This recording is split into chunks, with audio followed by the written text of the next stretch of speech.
Assalamualaikum warahmatullahi wabarakatuh.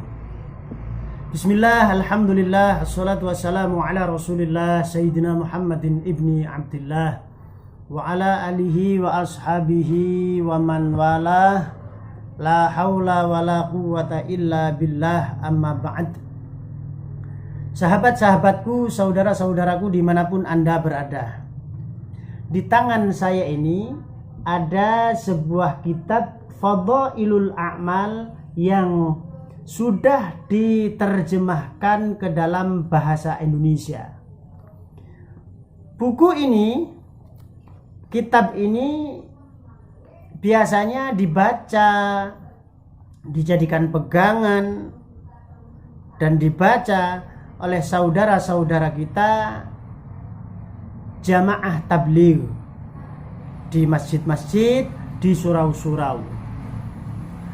Lalu kadang kita bertanya-tanya bagaimana kedudukan kitab Fadhailul A'mal ini. Baik, di sini saya akan bacakan tentang bagaimana kedudukan kitab Fadhailul A'mal. Kitab Fadhailul A'mal ini adalah salah satu buku yang telah ditetapkan oleh para ulama pembimbing dakwah sebagai buku pegangan dalam halaqah ta'lim, di samping kitab Fadilah Sedekah, Muntakhab Ahadits dan Hayatus Sahabah.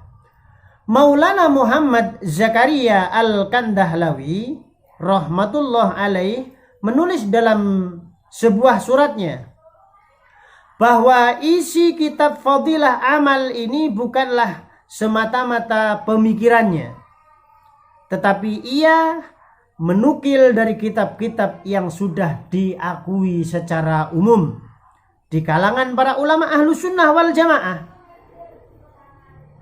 Nanti daftar nama-nama kitab yang telah dinukil oleh beliau akan disertakan juga dalam cetakan buku ini. Dalam daftar rujukan kitab Fadilah Amal dapat kita ketahui bahwa kitab yang tidak berbahasa Arab jumlahnya tidak lebih dari 5 buah.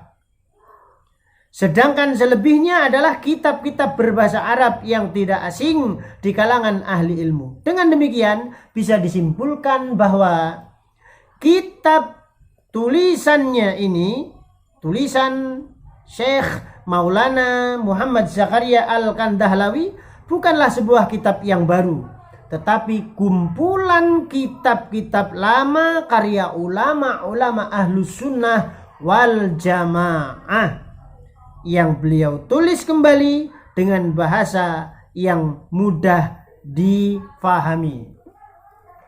Saudaraku, teman-temanku dimanapun Anda berada, tentunya memang di dalam kitab Fadhailul A'mal ini bukan hanya hadis sahih yang ditulis oleh beliau, akan tetapi di dalamnya juga ada hadis-hadis yang dhaif. Mari kita dengarkan bersama-sama hadis dhaif dalam kitab Fadhailul A'mal. Kebanyakan hadis dalam kitab ini adalah riwayat Shihahus Sittah, kitab sahih yang jumlahnya ada 6. Apaan itu? Pertama, Sahih Bukhari, Sahih Muslim, Abu Dawud, Tirmidzi, Nasai, dan Ibnu Majah. Selain itu, Maulana Muhammad Zakaria Al-Kandahlawi rahmatullah alaih juga mengambil riwayat-riwayat lain untuk menambah dorongan untuk beramal. Karena beberapa kemaslahatan, ia menyertakan sedikit hadis dhaif dalam kitabnya ini. Namun perlu diingat, wahai saudara-saudaraku dimanapun Anda berada, Syekh Maulana Muhammad Zakaria Al-Kandahlawi bukanlah orang yang pertama menuliskan hadis-hadis dhaif di dalam kitab-kitabnya.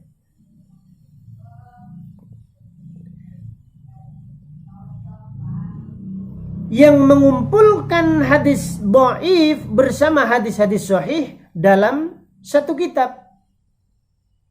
Imam Bukhari rahmatullah alaih yang merupakan imamnya para ulama hadis juga meriwayatkan hadis-hadis yang tidak memenuhi persyaratan kesahihan yang ia tetapkan.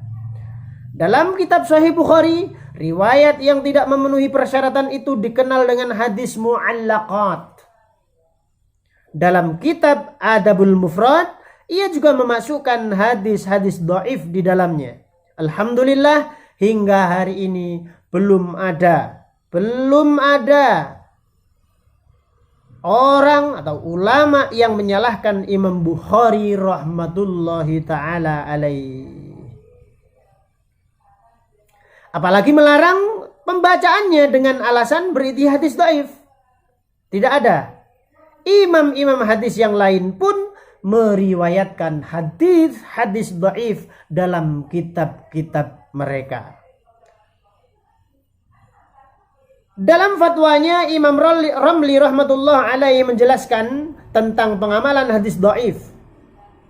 Imam Ramli rahmatullah alaihi berkata, Imam Nawawi mengatakan dalam banyak tulisannya bahwa sudah merupakan ijma' dan kesepakatan para ulama mengenai dibolehkannya pengamalan hadis dhaif dalam fadilah-fadilah amal dan semisalnya. Bahkan banyak juga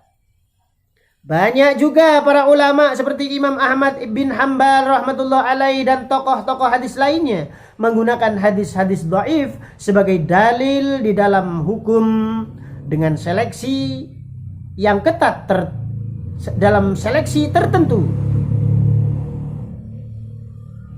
Hal ini bisa kita lihat dengan jelas apabila kita mempelajari Kutubus Sittah yang merupakan kitab-kitab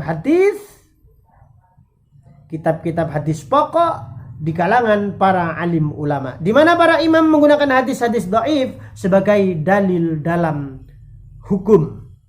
Di samping itu banyak hadis yang oleh sebagian ulama dianggap dhaif, tetapi oleh sebagian ulama yang lain dianggap sahih. Demikian juga ada hadis-hadis yang dari segi riwayat dianggap dhaif, tetapi karena alasan tertentu hadis tersebut dianggap sahih dari segi makna, sehingga diberi istilah hadis sahih dalam maknanya. Maka hadis-hadis dhaif yang ada di dalam kitab Fadilah Amal ini adalah termasuk ke dalam kategori hadis yang bisa diterima. Ringkasnya, kita sebagai orang awam mesti memahami bahwa hadis-hadis dhaif itu masih sangat bernilai di kalangan para ulama secara umum, baik di kalangan ulama hadis, ulama fiqih, ulama tafsir, dan di kalangan disiplin ilmu Islam yang lain. Ulasan tentang hadis dhaif di atas sebenarnya sudah cukup dan jelas, baik bagi kita yang bermadhab Imam Syafi'i maupun yang lain. Namun seandainya sebagian orang tetap berpendapat bahwa buku Fadhailul A'mal ini tidak bisa diterima karena memasukkan beberapa hadis dhaif, marilah kita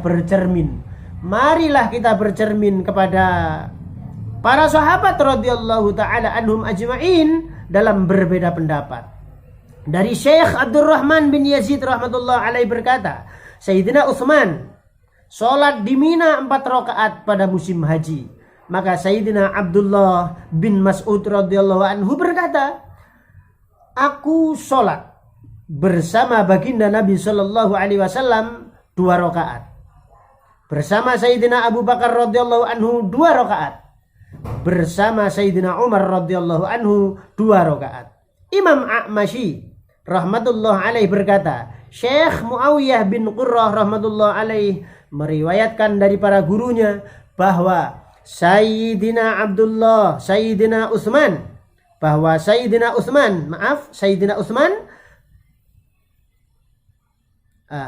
Imam A'mashi, kami ulang, Imam A'mashi rahmatullah alaih berkata, Syekh Muawiyah bin Qurrah rahmatullah alaih meriwayatkan dari para gurunya bahwa Sayyidina Abdullah radhiyallahu anhu sholat 4 rakaat.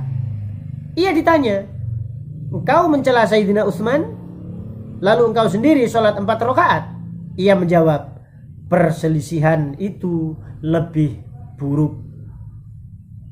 Demikian para mustami'in, mustami'at, kawan-kawanku, sahabat-sahabatku dimanapun Anda berada, tentang kedudukan kitab Fadhailul A'mal dan hadis-hadis dhaif yang terdapat di dalam kitab Fadhailul A'mal ini. Adapun yang selanjutnya, biografi tentang Syekh Maulana Muhammad Zakaria Al-Kandahlawi, kedudukannya di kalangan para ulama, bagaimana biografinya, bagaimana kedudukannya di dalam pandangan para alim ulama yang lain, insya Allah akan kita sampaikan, akan kita bacakan dalam kesempatan video-video yang lain. Terima kasih atas segala perhatian, mohon maaf atas segala kekurangan.